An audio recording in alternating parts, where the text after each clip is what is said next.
আসসালামু আলাইকুম। চারিদিকে হয়ে গেছে হান্ডি বিরিয়ানি, হান্ডি রেসিপি রান্না। বিরিয়ানি হোক, মাটন হোক বা গরু হোক বা মুরগি হোক, তা আমিও হান্ডি শুরু করলাম। যদিও আমার কাছে হান্ডি নাই, এই জন্য ভাতের পাতিলে বসাই দিয়েছি, বড় হাঁড়িতে পাতিলে। 3 কেজি গরুর মাংস নিয়েছি, তারপরে সব মশলা পরিমাণ মতো দিয়ে দিছি। বুটের ডাল নিয়েছি, আস্ত 3টা রসুন নিয়েছি। এবার পেঁয়াজ নিয়েছি 7টা 10টা। এবার সব কিছু দিয়ে দিছি মিক্স করে, চুলায় বসাই দিছি। একদম পুরোটা রান্না করার সময় 2টা ঘন্টা আমার চুলার জাল ছিল হাই হিটে। হ্যাঁ, এই পানি আর আলাদা পাতিলে ফুটাইতেছি, পানি দিয়ে দেবো কষানো হলে। কষানো হয়ে গেছে, এখন আমি পানি দিয়ে দেবো। এই যে পানি দিয়ে দিয়েছি 1 পাতিল পানি। এবার হাই হিটে ফুটিয়ে থাকুক, আমি একদম ঢাইকা অন্য কাজে নেমে গেছি।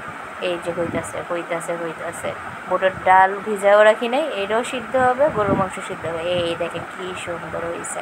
আমার হাজব্যান্ডের ঝোল বেশি পছন্দ, এই জন্য বারবার বলছে ঝোল রাখতে। ঝোল রাখছি, এত বেশি খাইতে মজা হয়েছে যে ও 3 প্লেট খাবার খাইছে আজকে। আল্লাহ হাফেজ, আসসালামু আলাইকুম, টেক কেয়ার।